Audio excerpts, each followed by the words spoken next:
Good afternoon. Welcome to the regular meeting of the City Council, including the Library and the Observatory Board, Housing Authority Board, and the City Council representing the Redevelopment Successor Agency, scheduled for 1 p.m. November 2nd, 2023. And it's now time for our flag salute, which will be brought to us by Christy Ramos.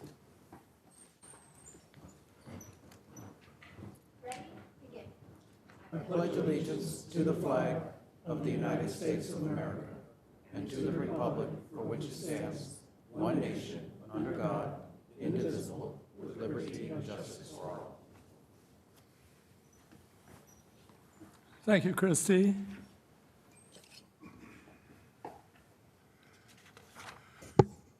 Now that you've got through that, how about doing the roll call? Of course. Councilmember Mulatto? Present. Councilmember Marker? Here.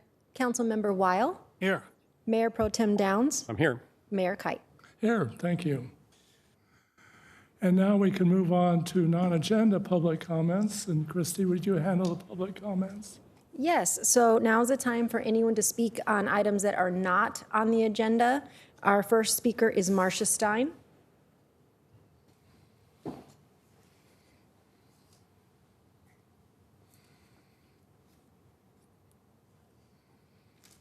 City Council, Mayor, be here. Marcia Stein, I live in Rancho Mirage, and I have two flags representing a rally we're going to have this Sunday. It's going to be at 2 o'clock, right across the street at Jewish Federation. So here's the flyer. We had a fabulous turnout for Palm Desert 2 weeks ago. I would hope Rancho Mirage would have even more support. So I look forward to many Rancho Mirage residents coming, and we'll have a speaker from the City Council as well. Thank you. Thank you. Next speaker is Wally Melendez.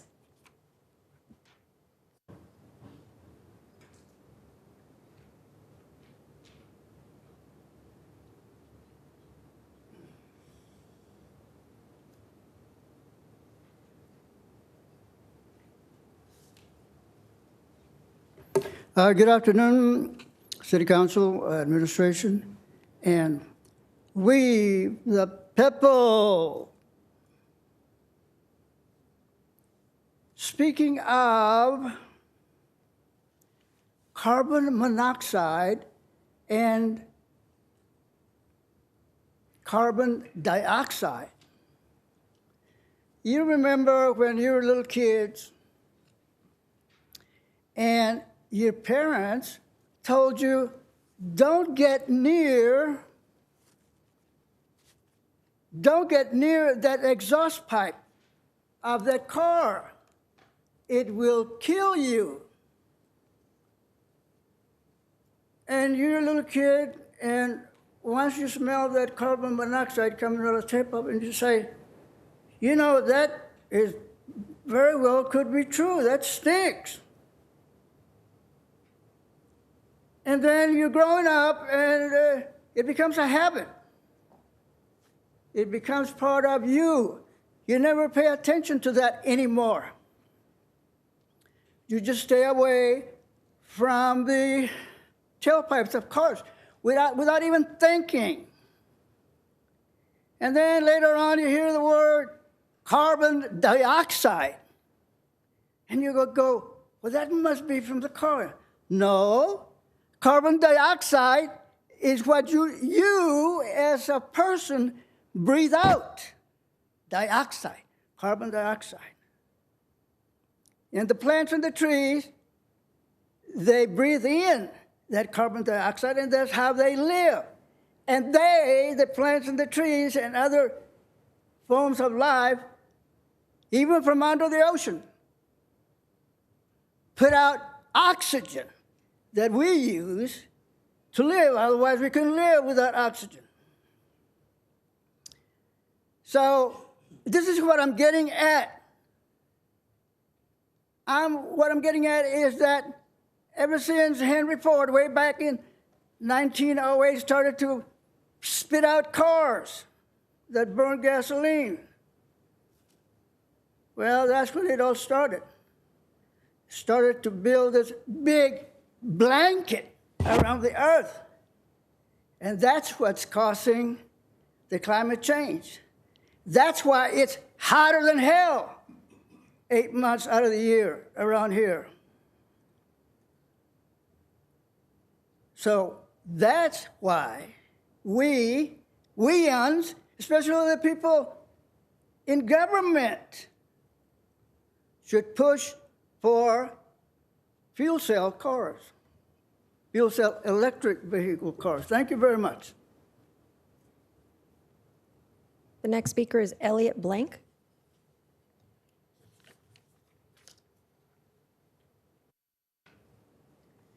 Good afternoon, Mr. Mayor, City Council. My name is Elliot Blank, and I'm the president of the Homeowners Association for Key Largo Estates. We're in Rancho Mirage at the intersection of Dinah Shore and Key Largo, just east of Bob Hope. I wanted to bring up two issues that are on our minds. We're a community of 59 homes and have been there for almost 18 years. And during the last 2 years, as we've had these tremendous winds, we've suffered a great expense with the sand that's blowing across from the north side of Dinah Shore, where the property right now has snow fences up. And we're now in our second round of having sand removal done on our frontage property on Dinah Shore. Quotes are coming in around $12,000 to remove sand. And it's becoming repetitive. And what we've seen in that area, where Palm Desert is, they've scalped the sand down to a low level, curb height. And in our area, where the snow fences are, the sand's very high. So our request is that we put some funds into reducing the sand level on the north side of Dinah Shore so that there's less to blow across when the winds are excessive. The second issue is also on Dinah Shore, same area from Bob Hope to basically where Costco is. The center median between both directions on Dinah Shore is completely undeveloped. And you're looking at an area that's high traffic. There's a lot of new building going in. A lot of home values, in my mind, will be greatly enhanced if we would put some modest development into the center median, much like you would see down where the Weston and Del Webb are. Some rocks, a few palm trees, some bushes, just something that makes it look like it's not the stepchild of Rancho Mirage. Thanks very much for the opportunity to address the council. Thank you very much. Isaiah, do you have a comment on the sand issue? I think I'm going to punt that one right over to our Public Works Director. Is no one except, no, I'm just joking. Yes, both Palm Desert and Rancho Mirage have teamed up on that corner. We also have a grant-funded project that will do some more sand remediation. There's no such thing as getting rid of it completely, but I'd be happy to pass my card off to you and stay in touch about our plans over the years, including median improvements, but I'll be more than happy to bring you my card in a second. Thank you so much. Thanks, Ryan. Thank you. The next speaker is Brad Anderson.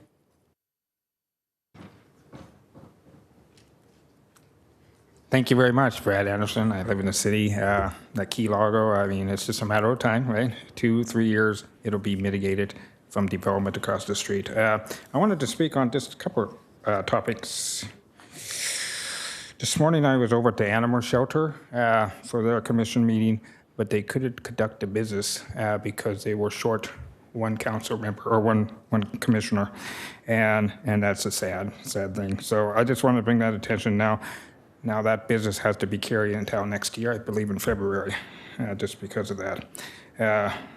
And I want to go, I wanted to emphasize, or not emphasize, but talk about the Desert Healthcare District. I know it doesn't have direct impact on this city, but there's some issues up there with financial reporting, and I think everybody would benefit from researching that and looking into it a little closer. I've been a critic of that district for a long time, and for good reason, apparently. And that's all I have. Thank you.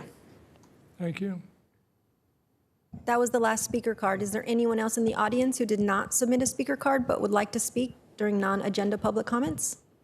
That was the last speaker. Thank you. Did you have anything else? Okay. We'll now move on to the council comments and begin with Councilmember Mulatto. Do you have any comments? Not at this time. Thank you. Thank you. Mr. Mayor. And Councilmember Marker? Not at this time, Mr. Mayor. Thank you. Thank you. And Councilmember Weil?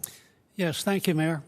I'd like to compliment the city, specifically the marketing department as well as the chamber for putting on an extraordinary State of the City presentation 2 weeks ago. I think all of my colleagues handled a portion of it in an exemplary manner. We tried to bring everyone up to date on what is going on in the city. We covered development. We covered public works, which did a magnificent job during the hurricane as far as alleviating the roads and the wash areas. And so I'd like, if you would, to play the short video we have regarding the state of the city, if you would, please.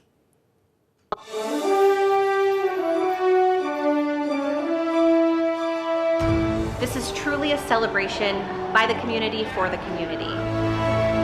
We're here for the Rancho Mirage State of the City, and it's remarkable because the city is celebrating 50 years. We're here at the Omni Rancho Las Palmas. We have 400 guests here today to celebrate the library and observatory, the Children's Discovery Museum of the Desert, Cotino, and other incredible developments right within our city. This event is important because it really brings the leaders, dignitaries, CEOs of our area together, keeps everyone informed about the past, present, and most importantly, the future of Rancho Mirage and where we're headed. We also have the Rancho Mirage High School Band and Choir here today, and the City Council celebrated them with $25,000 towards their trip to Japan later this year. We're also celebrating departments within the city, like Public Works, that did such a great job during Tropical Storm Hillary, the Marketing Department, and so much more. Rancho Mirage, congratulations on 50 years. We're looking forward to the next 50 together.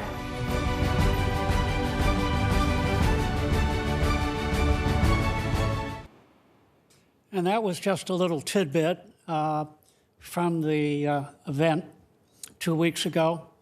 As I say, it was extremely well done. Kudos once again to marketing, along with the chamber for doing all of the choreography. We on the council were merely actors in the play, carrying out what was provided to us. Congratulations, and I too look forward to the next 50 years of success in Rancho Mirage. Thank you, Mayor. Thank you, Ted. Now we'll move on to Mayor Pro Tem Downs. Do you have any comments, Steve? So I think it's important to periodically review our commitment to affordable housing, and that's what I'd like to comment on today, Mr. Mayor. So it's important for everyone on the economic spectrum to have access to comfortable housing that is convenient to shopping, transportation, services, and employment. And it's important for our employers to have a ready pool of employees through affordable housing. So this is a program that creates a vigorous economy in our city, and as a result, affordable housing is important to everyone in the city of Rancho Mirage. And a way for us to measure the commitment that this City Hall has to affordable housing is that last year in 2022, we were one of the first cities in the state to achieve an approved housing element to our city general plan by the Housing and Community Development Agency in the state of California. Housing and Community Development does a review of the housing element of cities' general plans on an 8-year cycle. So this cycle runs from the start of this year to the end of 2030. And Housing and Community Development has a formula for determining the number of affordable housing units that must be entitled during that period of time. And in our case, it's about 1,750 units. Now, our plan includes approval parcels that can on which can be entitled about 2,350 units. So it's a good idea to have some flexibility in the plan because not all projects work out the way that you expect them to. Now, the reason I mention this today is because we are at a critical point in our affordable housing plans. A few council meetings ago, we did approve an RFQ for a project that would include a minimum of 200 affordable housing dwelling units on a parcel of land that's near our dog park. And we're beginning to receive responses to that request. And we're in the process now of beginning to review those responses. And hopefully in the coming weeks and months, we'll have more news for you about the award of that project. And I'm hopeful that everyone in the city of Rancho Mirage will strongly support that project or any affordable housing project that we bring forward because it is so important for the future of our city. Thank you, Mr. Mayor. Thank you. Okay, now it's time for my comments, so let's talk Rattlers. Our Rancho Mirage High School football team scored a shutout on their last victory, which was last Friday when they hosted Xavier. This first playoff game will be this Friday at Rancho Mirage High School at 7 p.m. So come out and support our great team.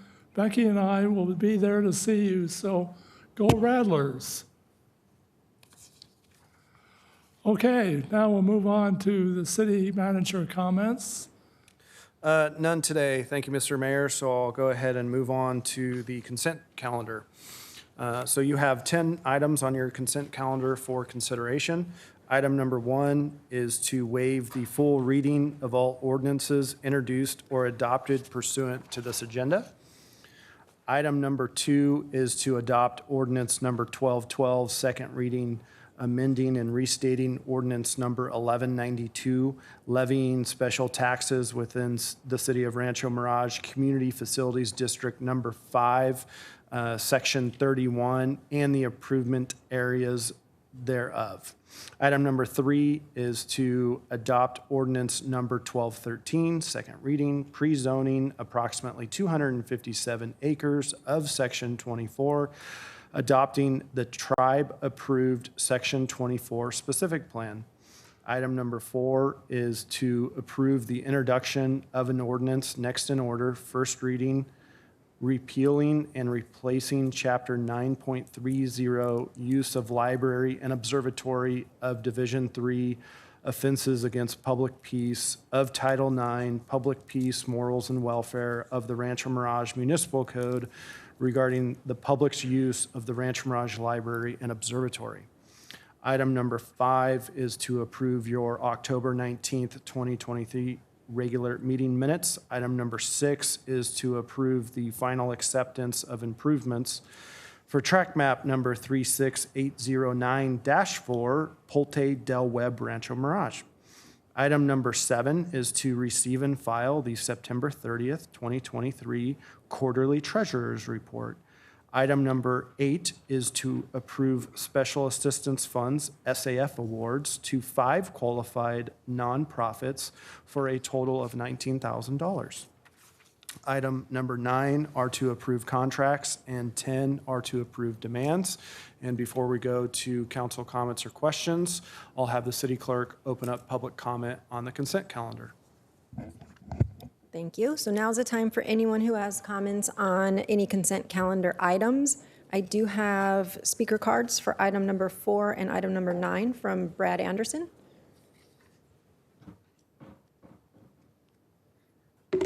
Hi, Brad Anderson, City Rancho Mirage. I wanted to speak on item 4 real quick. I guess I'm opposed to this. I've spoken before when this was implemented a few years back now.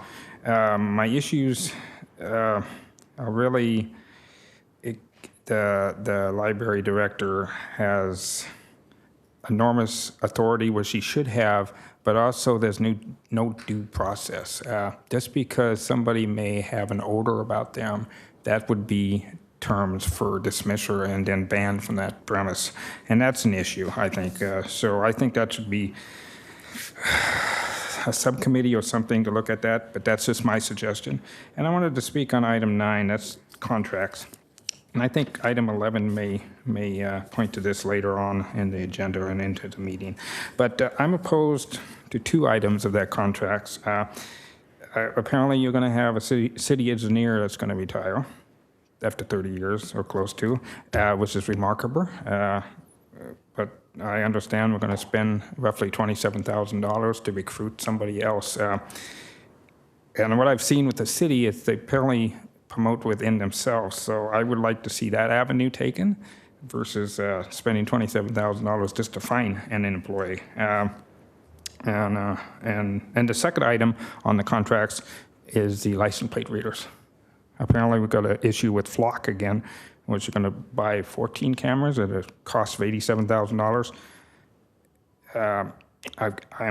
I'm opposed to this type of surveillance, even if it's in good hands, because it's going to be in bad hands eventually from somebody, domestic abuse. It could be a number of cases that information could be misused and just ruin somebody's life. So I'm just I'm against this just because it's going under the radar, just like the last Flock cameras. There was no debate. I don't think state law was followed correctly, if at all. And that's all I have. Thank you.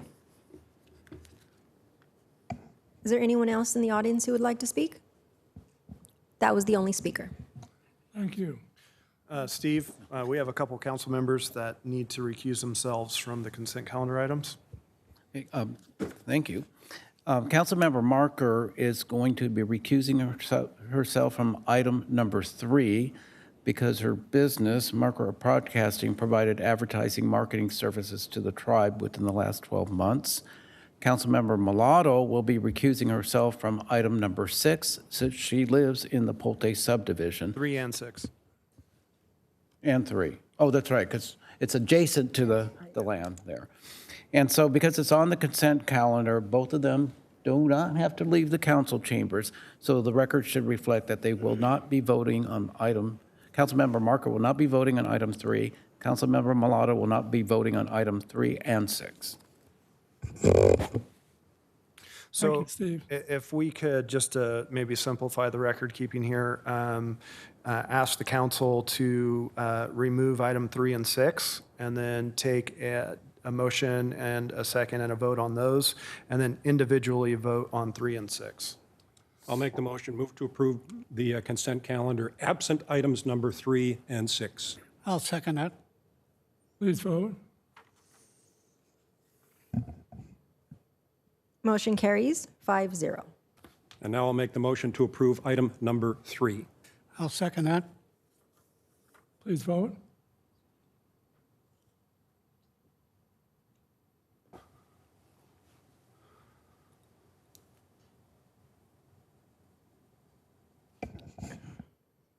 That's a mistake on that first vote. Okay, let me start it over. 1 second. Okay. Okay. Mayor Kite, can you try yours one more time? Okay, motion carries 3-0 with council members Marker and Mulatto recused. And lastly, move to approve item number 6 on the consent calendar. And I'll second that as well. Please vote.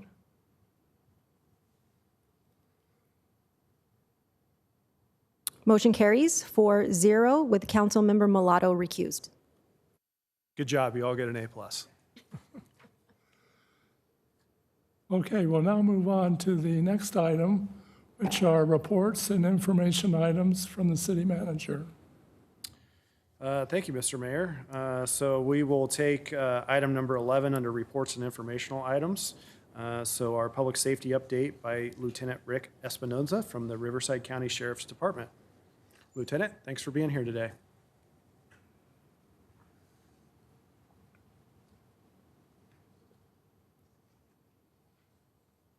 Good afternoon, Mayor, City Council, and staff.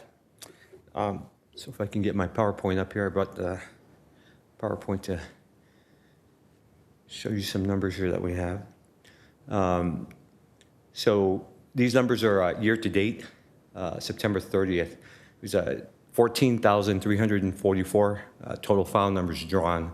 That could be calls for service are actually drawn by the deputies and CSOs out. There's approximately 1,500 reports written and 343 total arrests made, both citations and actual arrests. So our UCR reporting data, same year to date, September 30th. Homicides, as comparative to 2022, we have none, one last year. Robberies, we have 5, 9 last year. Aggravated assaults, 53, which are up slightly from 41 last year. Our burglaries are down slightly from 107 to 101. Actual auto thefts are down from 65 to 36. And larceny, which include thefts, different types of thefts, vehicle thefts, frauds, ID thefts, phone scams, et cetera, are slightly down also to 349 from 374.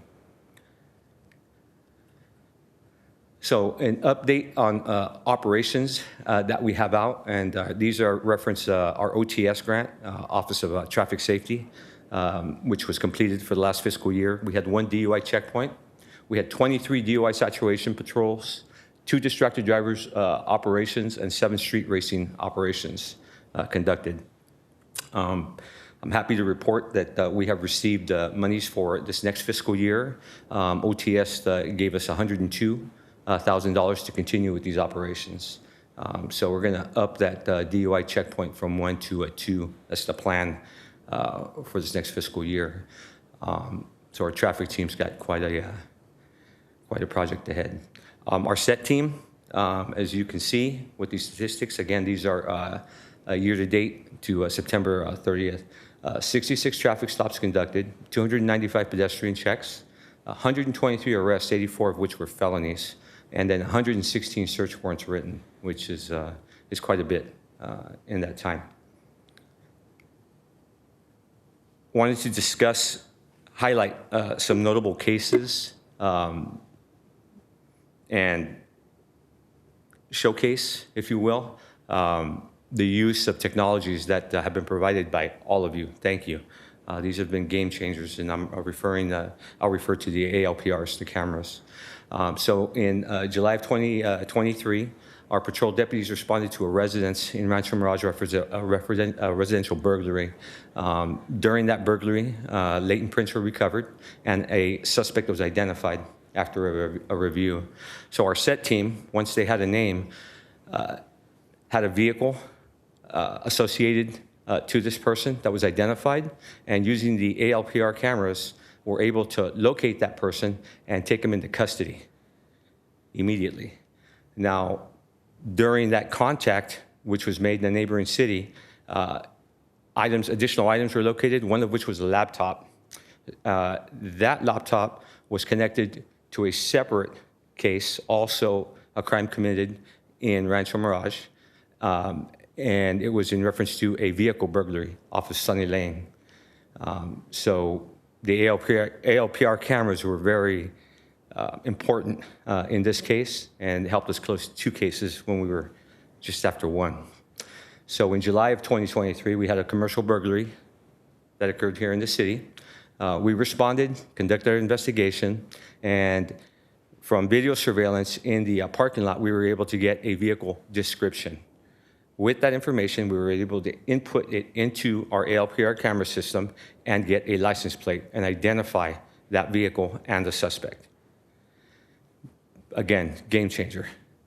In September of 2023, patrol responded to a residence in Rancho Mirage regarding a residential burglary and vehicle theft. Vehicle was taken during that burglary. The following day, our SET team, utilizing again the ALPR cameras that you graciously provided, were able to follow that vehicle, track it into a neighboring city, and recover it. Now, when they recovered it, it did have an occupant inside of it, and that person was taken into custody and provided a full confession to the burglary and the vehicle theft. Those are just a few. I can also tell you that at least one of our SET members has recovered 8 stolen vehicles in the city by utilizing those ALPR cameras. So thank you again for providing us with the resources we need to protect the citizens here. Any questions? Any questions? Nothing? No, I'd like merely, Lieutenant, I'd like to thank you and, and the sheriffs that are under your direction. You just do a terrific job. We hear nothing but compliments from our constituents as to how secure they feel during a period of time where there's a great deal of anxiety in the world. And of course, that manifests itself into people being on edge, people being a little more nervous than normally. And I think that the examples that you've given today regarding the ALPR cameras, again, reinforces the decision that we made here on this council to make an investment in additional cameras to give you the tools necessary to protect us. So again, I thank you for everything you do, and all you're doing is, frankly, confirming what we feel was a very wise decision. So thank you very much, Lieutenant. We appreciate you and we thank you. Thank you. Any other comments? I do. Thank you for being here today, Lieutenant. Really appreciate your report today. I do want to talk for a moment about the ALPR cameras. I'm a big supporter. I think we made the right decision, and I'm happy we have them. I think they do a great job in protecting the residents of this city. Now, it certainly is the case, though, that some of our residents are a little bit concerned about the use of those cameras. So I wonder if we could ask you to spend just a couple of minutes to tell us the protections that are employed by our Sheriff's Department in assuring that those cameras are not misused. Yes, absolutely. So we have a procedure in place for the cameras, and that's department-wide throughout the county, any place that they're being utilized. And not even our officers, deputies, can have access to any of the information from this equipment, from this system, without having a valid reason. That information is kept. Usually it's a file number of some sort that relates to the reason that we're obtaining the information, and no one is allowed to get that information. So, and just to, because I know I've heard this question come up before, no city staff has access to this, right? This is a law enforcement tool. So, the only interaction really we have with Flock is determining, kind of the contract terms, right? So we get invoices. We work with the Sheriff's Department on proposed locations and things like that. And so really our interactions with the system are just from an invoicing standpoint and contracting standpoint. So nobody on city staff has access to this. And the search records are reviewed to make sure that nobody is abusing this. And I've heard the concern and that, hey, I feel like I'm being tracked or things like that. And we just try to reassure the public with kind of some of this knowledge that not even the deputies themselves have free access to this system, right? It's logged. They have to have an investigation or a case number that they're associating that with, and those are reviewed. And I've heard the privacy concern before, and obviously you have to balance the tools that you're putting in your community with kind of the respect for privacy.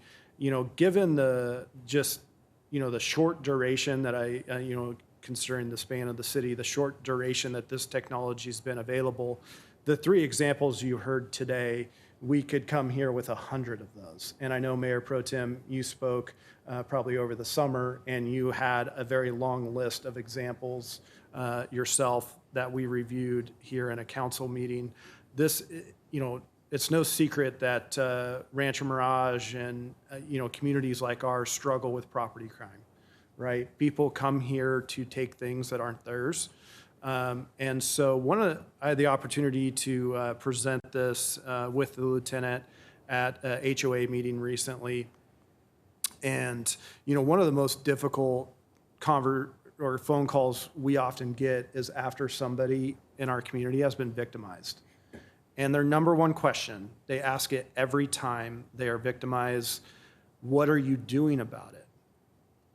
And that's a tough thing to have to take, because we, the council, staff, the sheriff's department, we are in positions to do something about it, whether that be our service levels, like the council recently added more deputies to our patrols and a motor officer, or that's technology like this that allows our officers to be more efficient and catch bad guys and return property to the people that are being victimized within our community.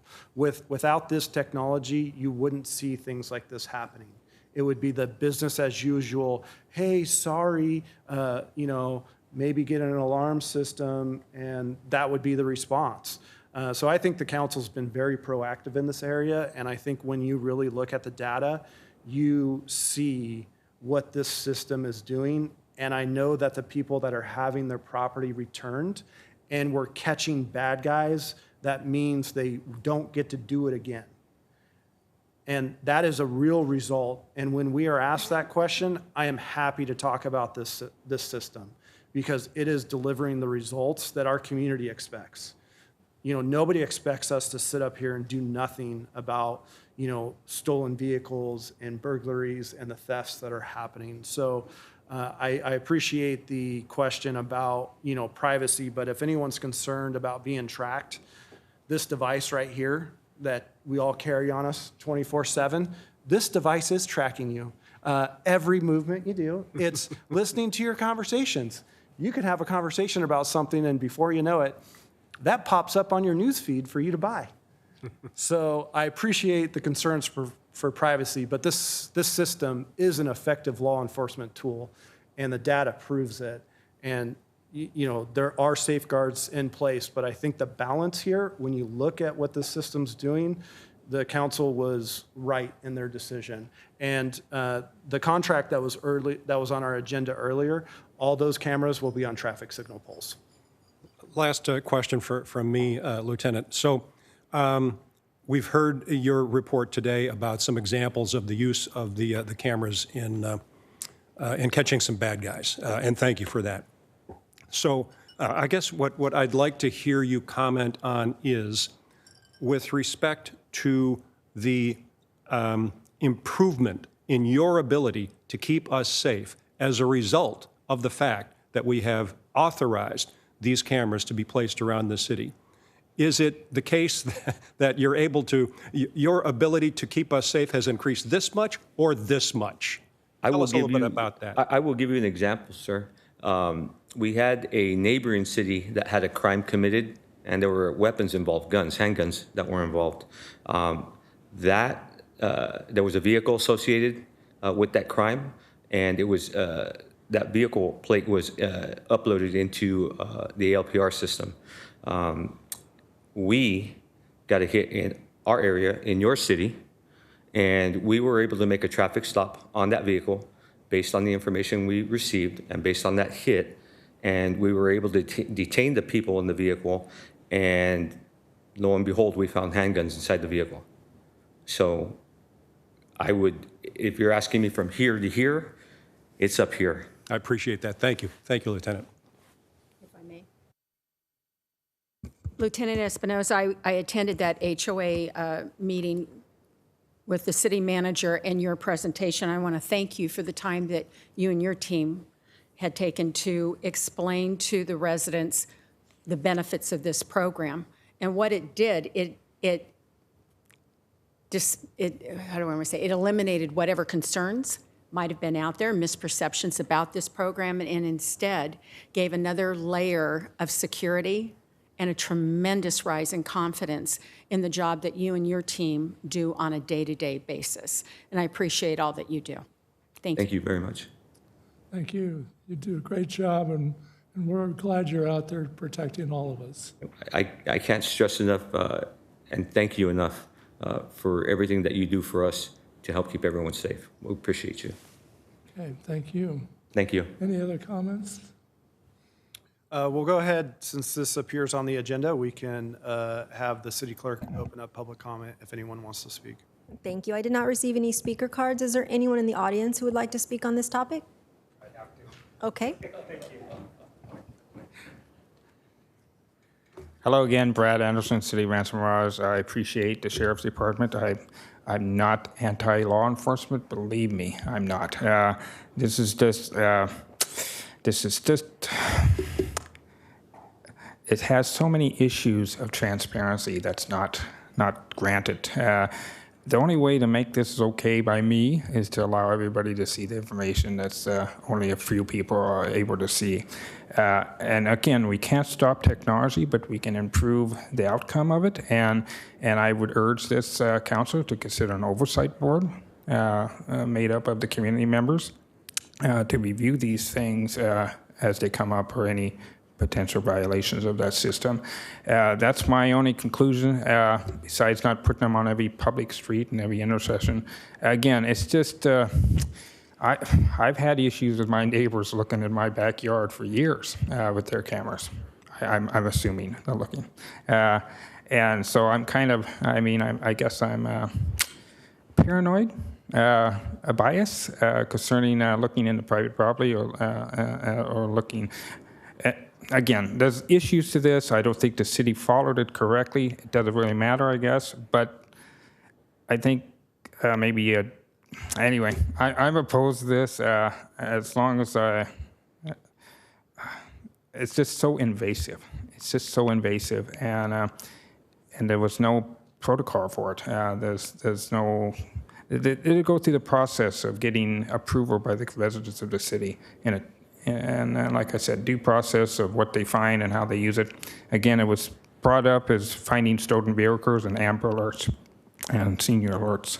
And now we're morphed into crime following. If there's any crime taking place and any description of any call, everybody's a suspect that that's going to be in that area, and that's an issue. I'm sure I could bring up stories, maybe not as many, of that system failing, finding the right people, but that's, I think I'm fighting a losing battle. But like I said, an oversight committee, something like that, let everybody see what everybody's seeing, and I'll be okay with that. Thank you. Thank you. Is there anyone else who would like to speak? That was the only speaker. All right, there's no action, that's just receive and file. So we can go ahead and move on to item number 12, still under reports and informational items. And we have our Commissioner, Keith Young, to the Palm Springs International Airport Commission. Thanks for being here. Thank you. The PowerPoint, thank you. So, Mr. Mayor, council members, again, I want to thank you for the opportunity to be present, spend a few minutes with you to update you on the occurrences at the Palm Springs Airport and the Commission. I know that all of you had the chance to attend the July Chamber update, at which Deputy Director Meyer provided an update on a variety of events at the airport. So I'll try to provide an update on developments of the past 3 months in my brief presentation today. So as you can see from this slide, passenger demand at the airport is continuing to increase. There was a surge in seat capacity in 2022, represented by the green bars here, versus the previous year. This is sort of emerging from the pandemic.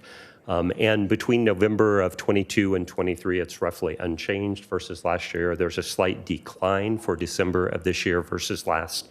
And this reflects a variety of factors. Ultimately, there is a commercial pilot shortage in the U.S., and airlines are trying to configure their schedules to adjust for that. But the key change that's relevant on this slide is that prior to the pandemic, judging from November and December statistics, there's roughly a 35% increase in the number of available seats leaving Palm Springs International Airport. It is a time of tremendous growth for the airport. And this trend is reflected not only in the current year, but is reflected in projections for the upcoming couple of years. As you've likely noticed, if you've navigated the airport recently, there have been a variety of improvements in process. In 2022, the airport signed agreements with Parodies and Marshall Retail Group to update all the food and beverage facilities and concessions at the airport. Over the next 14 months, you'll see new restaurants, coffee bars, wine bars, retail outlets that will be introduced, and the branding of those will reflect Palm Springs. As pictured here, this was a photo I snapped last week when I was traversing the airport. 9 cities will open in the regional jet concourse in January of next year, and there will be other changes that you'll see in that area as well. There will also be baggage renovations. The airport was awarded a roughly $5 million grant from the, or authorization rather, from the Federal Infrastructure Program that will provide improvements in the baggage claim expansion. Restroom renovations will occur across the airport property, all 5 pairs of restrooms. Those will likely be completed in the next year or so. Sterile area shade improvements. This is the area beyond where you clear security in the outdoor area of the airport. These have been approved. There are some permitting delays in this area related to the historic status of the Wexler building, but you would anticipate seeing those. We should anticipate seeing those in the next year. And finally, Measure J improvements at the airport. These are improvements that are funded by Palm Springs Measure J funds. The Airport Commission has made specific recommendations to the Measure J Commission about amenities that we think would be helpful, including some shade in the shared ride area of the airport, carpeting at the check-in areas, perhaps some water bottle refilling stations in the airport, and you may see some of those in the upcoming year. The biggest development ultimately at the airport is the master plan. As you all likely know from reading and hearing local reports, the master plan is a 30-month comprehensive study to plan and develop capital requirements for the airport through 2045. I should have included the website on this, but you probably have found it previously. It's palmspringsairportmasterplan.com. There are 4 stages to this process. Ultimately, we are currently in stage 3. The consultant presented initial alternatives to the Palm Springs City Council in September of this year. Subsequent to that, the FAA approved aviation forecasts for the next 20 years, so through 2043. These are the projections that suggest that we will likely have a doubling of passenger traffic at the Palm Springs Airport over the next 2 decades. There was a public open house in Palm Springs on September 19. That open house was attended by approximately 160 people, and those attending heard about long-term planning processes for the airport. They heard about the forecast, and ultimately were presented with 5 potential terminal options that were being reviewed. These were reviewed by the consultant after that, and the feedback that was achieved from that, and ultimately 2 airport alternatives were identified as the likely ones to move forward. The first of the 2 of those is pictured here. It's alternative 1A, referred to as pier expansion. Both of the designs, this and the subsequent one, will include 32 gates at the airport, as well as a federal inspection station that is essentially customs that would be built into the airport. And both are anticipated to meet the needs of the Palm Springs traveling public over the next 2 decades. Key elements of this particular alternative include using maximum existing facilities. In this, as you'll note, the Wexler building, the historic Wexler building, and the Bono Concourse are both maintained in this plan. There's a consolidated rental car facility, which would be included in either this or the other plan I'll show you momentarily. And this involves a new southern pier, pictured here as number 4 in the aqua color, and a new concourse pictured as number 5 in this, also in aqua, that would include the federal inspection station. So this would maximize the use of existing airport facilities, but would be, frankly, a plan that is likely to involve greater long-term cost for maintenance than an alternative plan. And that would be the following, which is alternative 3. In alternative 3,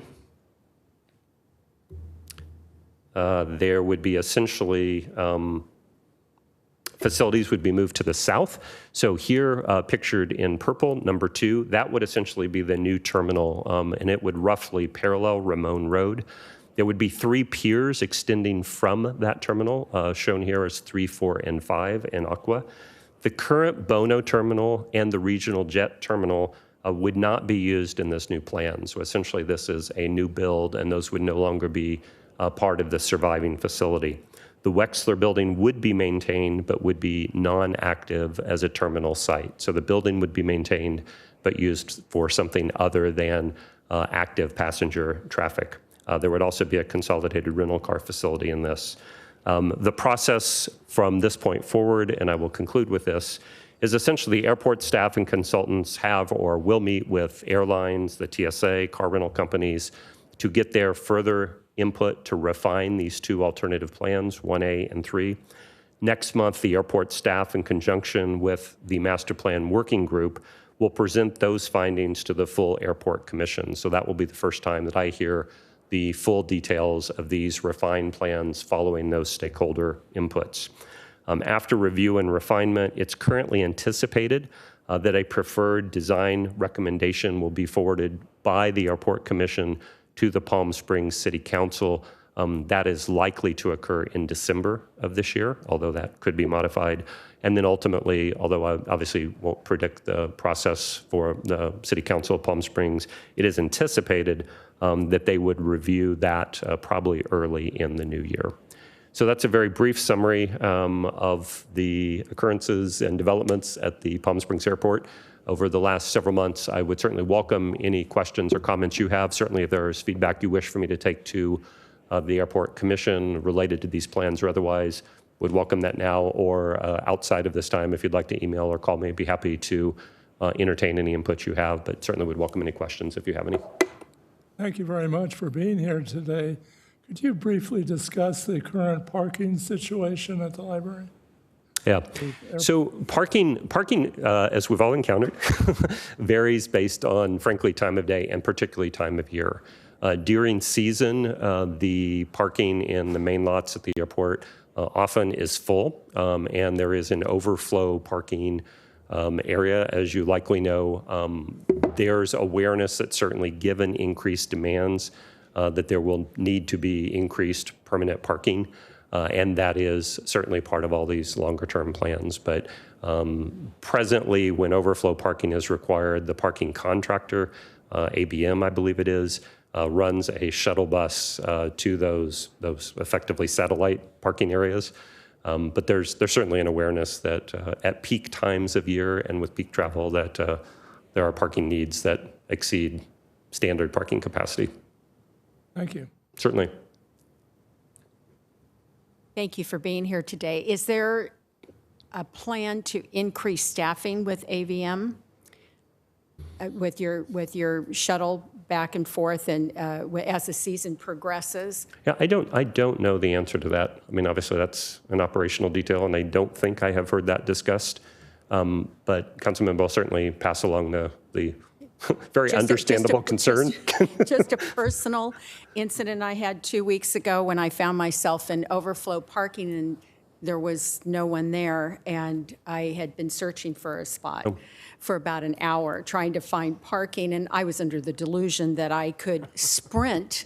In my mind, I could still sprint to the terminal as if I was in my 20s, but clearly my almost 65 years of age caught up with me in a matter of minutes, realizing I couldn't sprint to the terminal. I almost missed my flight. But I think that needs, that should be taken into consideration as well. There were a lot of people that just could not get to the terminals in time. So maybe something for consideration. Very helpful feedback. I will absolutely pass that along.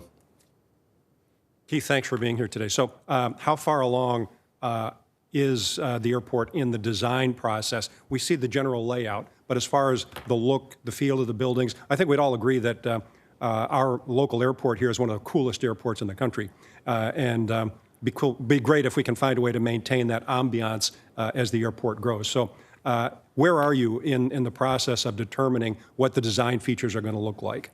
At this point, Mayor Pro Tem, those features frankly haven't been revealed to the Airport Commission. When we hear from the working group, we may or may not hear additional details at this time. But those additional features, as best I know, have not been elaborated yet, at least not to the point that they've been shared in a public way. I will say this, however, I mean, in terms of the surveys that were done by the consultants, I mean, there is a strong sense that there is agreement with yours and my experience that it's a really cool airport, and whatever happens, that there is a strong desire to maintain that aesthetic. A specific there that I know has been discussed has been, even if it's a completely new facility, that there be outdoor areas, that's, a cherished part of the current PSP experience. So there's a lot of attention to that, although the details have not yet been made public even to the commission. And they may not exist yet, frankly. Got it. Thanks, Keith. Certainly. Keith, how often does the commission meet? So the commission meets monthly. The commission has committees, two of which I serve on. So one is operations, and then the other is budget, which I was just appointed to. And those meet less frequently. But the commission itself rather meets monthly. There will be an additional meeting in December of greater length and during the daytime, at which time we will receive these reports related to these next steps. So standard meeting is once a month on an evening, and then additional as necessary. Right, thank you. You're welcome. Thank you. Any other comments, questions? Okay. My pleasure. Thanks for the opportunity to serve. Appreciate it. Thank you.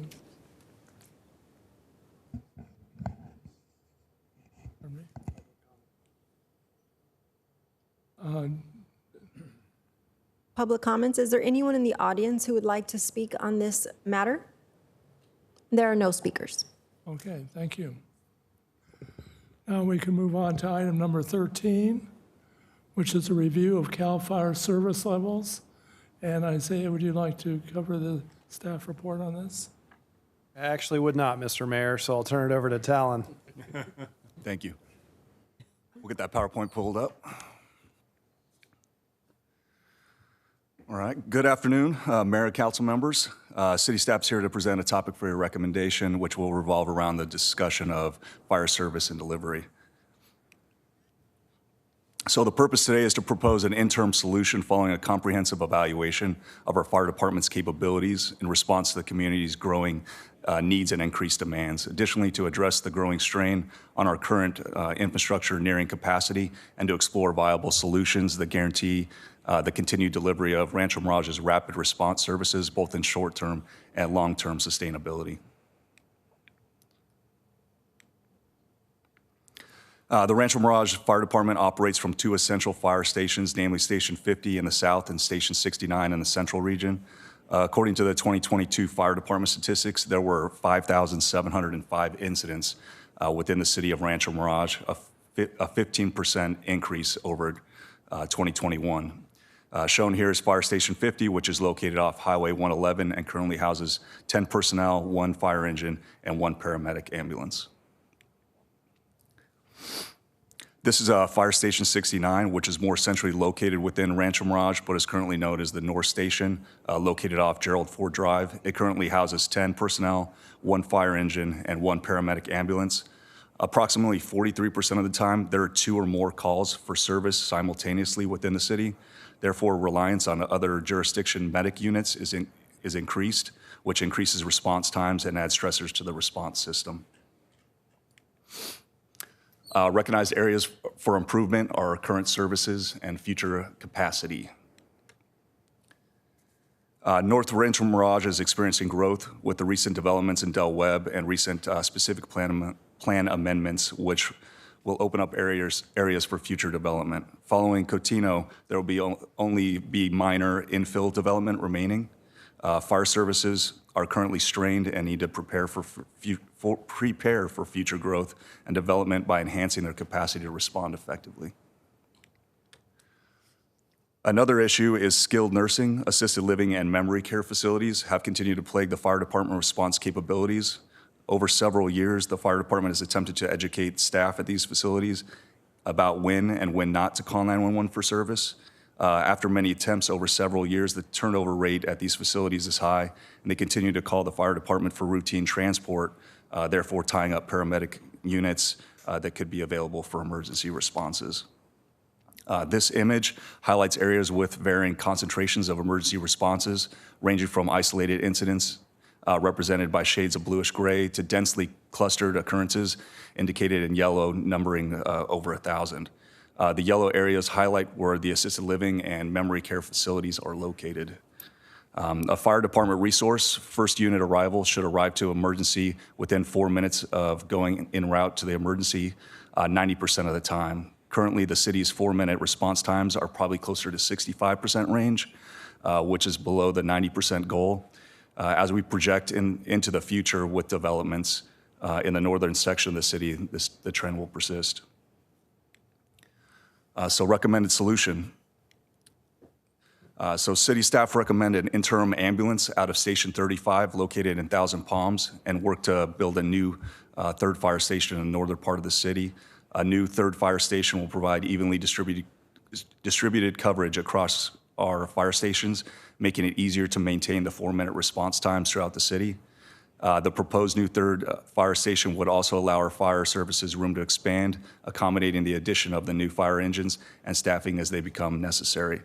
In this image, you can see where the medic team would be established at Fire Station 35. This visual illustrates the proposed site for the fire station at the intersection of Los Alamos Road and Ramon Road. It showcases the station's coverage area in the northern part of the city, and it interfaces with the coverage areas of other fire stations, highlighting any areas of overlap. This facility will not only accommodate long-term growth, but also guarantee rapid response capabilities for years ahead.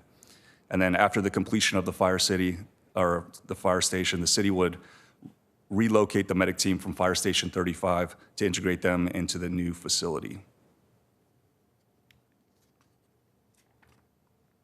Staff recommends that the City Council authorize the city manager to contract with Fraser for the purchase of 3 new medic units, ambulances, with the Stryker for the necessary ambulance equipment approved as to form by the city attorney.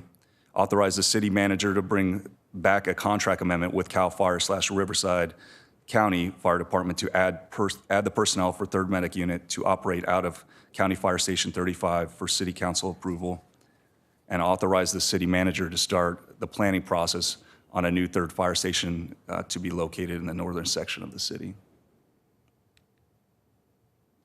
That concludes staff's presentation. I'm available to address any questions you may have. In addition, we are joined by Bill Hunley, the public safety consultant who conducted this research, and our division chief, Mike Beverlin, who can also provide insights and answers to any inquiries.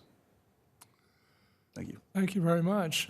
Christy, you want to go on with the public comments? Of course. I did not receive any speaker cards on this item. Is there anyone in the audience who would like to speak?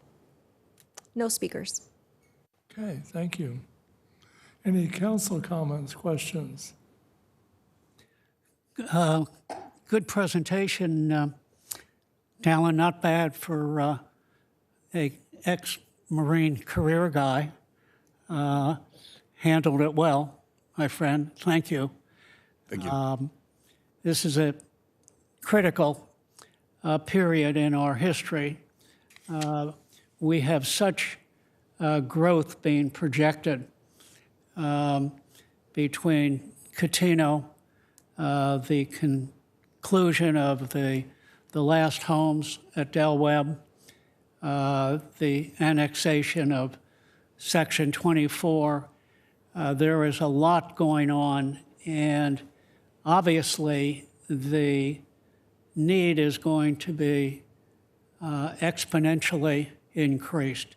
So this is critically important for us to consider. I can tell you now that we get outstanding reports from our constituents as to the response, but we also read that response time, because of the demand, is not up to the total level that we want it to be, or that CAL FIRE wants it to be.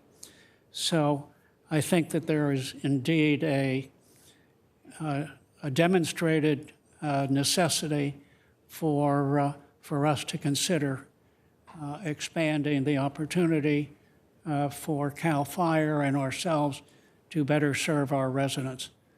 Thank you, Mayor. Thank you, Ted. Any other council comments? I have a question.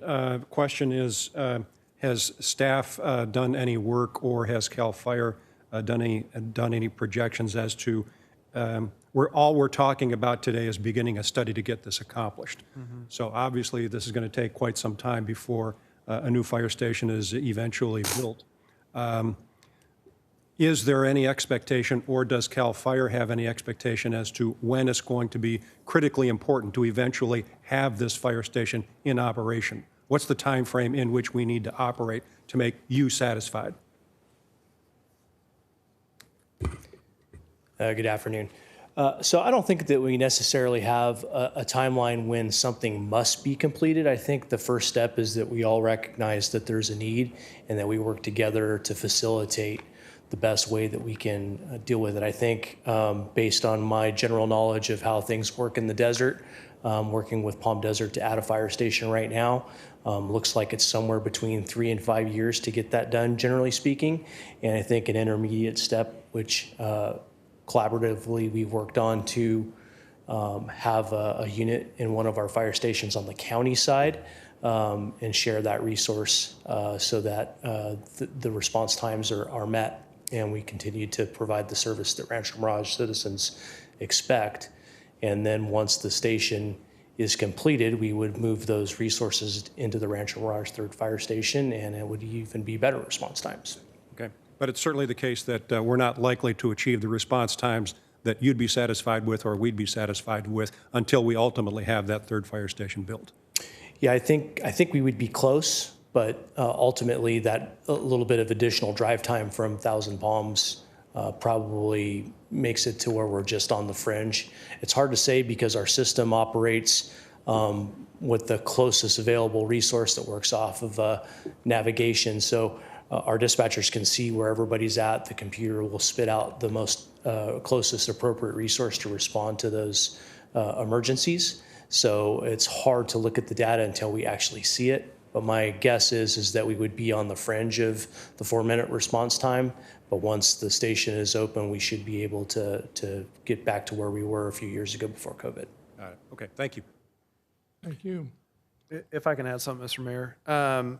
So I just wanted to take a second to thank you, Chief, and Bill in the back. Why don't you come on up and we'll give you an opportunity to say a few words. I appreciated both these guys kind of through the process. There were kind of several scenarios we were tossing around, but ultimately I think we all came to the conclusion that, hey, this is the next necessary step. You know, obviously when it comes to our public safety, we want to make sure that we're providing great service to our community. I think that this interim step of adding a medic unit even though it's out of Station 35 will help us tremendously.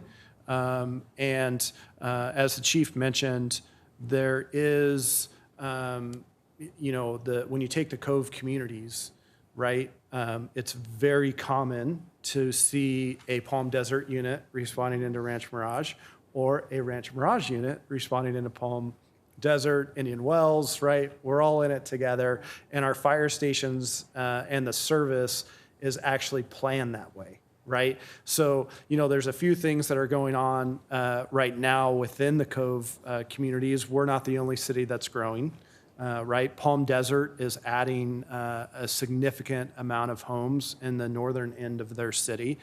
And what that will do is that will occupy more of their units' time, right? So kind of what's happening to us right now is 43% of the time, there's 2 or more calls happening, right? So we have 2 ambulances. So if both our ambulances are busy, that means we're drawing a unit from another jurisdiction, right? And that is what is creating this elevated response time. Instead of being at 90% in the 4-minute window, we're probably around 65%. So this new medic unit, I think, given our constraints, right? So our current 2 fire stations are at capacity.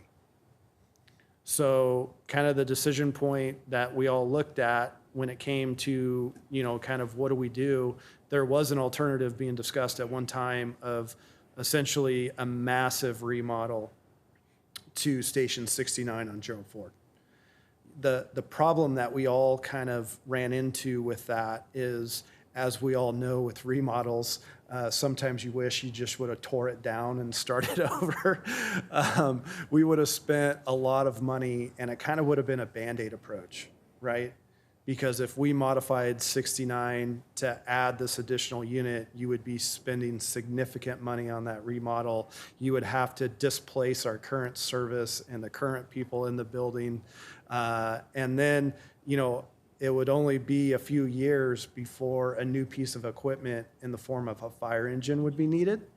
And then you're looking at another station anyways. So, kind of when we sat down and said, hey, what are the factors here, from our position, when you saw the map of kind of those circles, those rough 4-minute response times, when we started looking at that, if we stuck with just remodeling 69, you would always have an area of our city outside the 4-minute response window.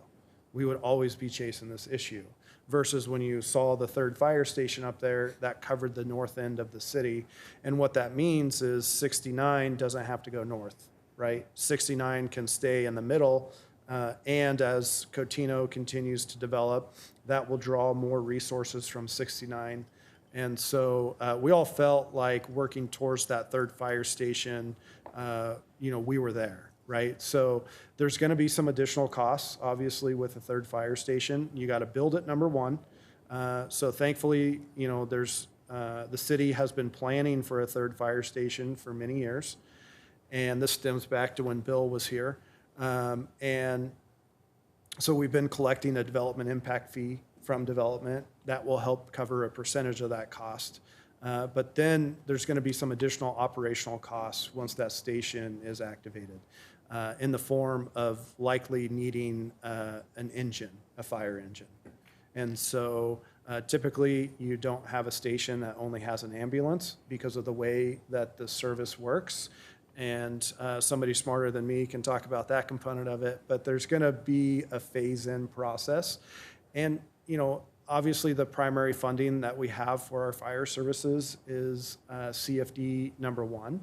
And so every project that has come through the city system has been required to annex into CFD number 1, including large projects like Del Webb or Cotino, right? So as those dwelling units or commercial space come online, then they start paying the fee. So over time, that revenue goes up, which pays for your elevated service. So by kind of phasing it in like this, I think, right now housing that ambulance at a 35 makes a ton of sense for the few years while it takes us to get through this planning process. Obviously, the area that we identified on that map is just a rough concept, but with Bill's work, kind of going through and saying, okay, from his role as our consultant. Bill Hunley's also a Rancho Mirage resident, so and he also retired from CAL FIRE. So it was great to have an expert with us. So Bill, I don't know if you want to say a few words about what we're doing. No, my work on this project the whole time has been it goes back to a discussion that the city manager and I had several months ago. We just kind of ran into each other and we're talking about the city and public safety and how, the city prides itself on public safety and, some stuff about the north end, and kind of this conversation came up. And when I was approached to consult on this project, I was excited because I know how the city prides itself, like I said, and how much it's needed over on that north side. And I've been in the fire service for 32 years. I've been retired for about 8 years now. But I was excited to kind of get back into it and look into stuff. And I'm glad I was able to help the city out. And talking about remodels, I was the captain at Fire Station 50 back in the early 2000s when we lived in a motorhome for about 3 months when they were doing that remodel. So if you have any questions, I'd be happy to answer. Hey, Bill. I- Hey, Bill, it's great to see you Good to again. see you too. Miss seeing you around here. Miss seeing you in the gym in the mornings. Yeah. I'm still going to, I got a different one. Got one at home. I can tell you're really out of shape. But anyway, thank you for your input. Obviously, you probably have as good a background as anybody that I know as to what is needed for the city and what's needed to keep up the level of excellence. So I'm delighted that you were able to participate. It's great to see you. Thanks so much. Thank you. Thank you. I'd like to thank you both for your service, and Talon, thank you for your presentation. I completely support this. It's so important for us as a city to be proactive and think forward and recognize the growth that is happening in our community and our surrounding communities. It's very important to be prepared and not be put in a position where we have to react. So I support this, and I thank you, Isaiah, for your hard work and putting this all together. So let's move forward and make a motion. Okay, are there any other comments? And we can go to a motion. I'll be happy to make that motion, Mayor, that the City Council authorize the city manager to contract with Fraser for the purchase of 3 new medic units, ambulances, and with Stryker for the necessary ambulance equipment approved as to form by the city attorney, and B, authorize the city manager to bring back a contract amendment with CAL FIRE Riverside County Fire Department to add the personnel for a 3rd medic unit to operate out of County Fire Station 35 for city council approval, and C, authorize the city manager to start the planning process on a new 3rd fire station to be located in the northern sector of the city. And I'll second that enthusiastically. Thank you. There's a motion. Please vote. Motion carries 5-0. Thank you very much. I believe that is the last item on the calendar for today. So at this time, I'd like to turn the meeting over to Steve Quintanilla, our attorney, to summarize the closed session items. Thank you, Mr. Mayor.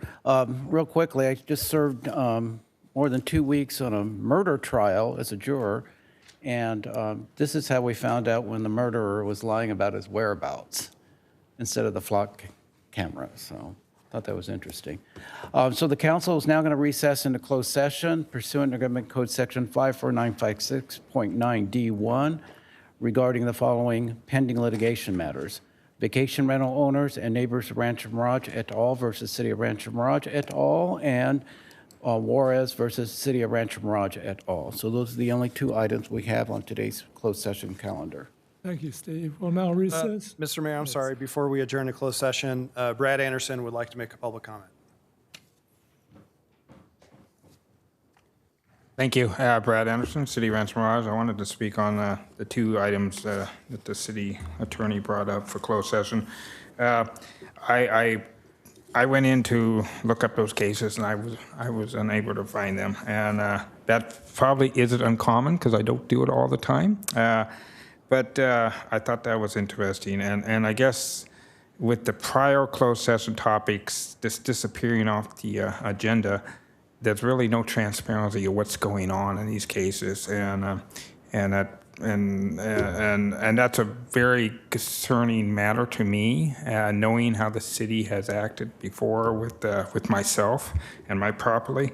So I'm under the impression, well, I just know that I can't trust the city council to do the right thing, and that's the flock camera thing. So I've spoken before about ethics.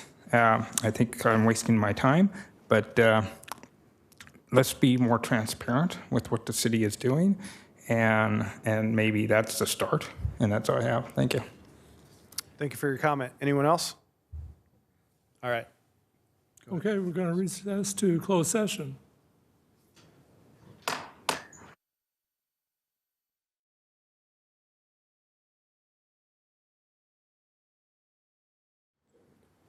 We're going to reconvene from the adjourned meeting. Steve? And there was no reportable action taken in closed session by the city council. And we move adjournment.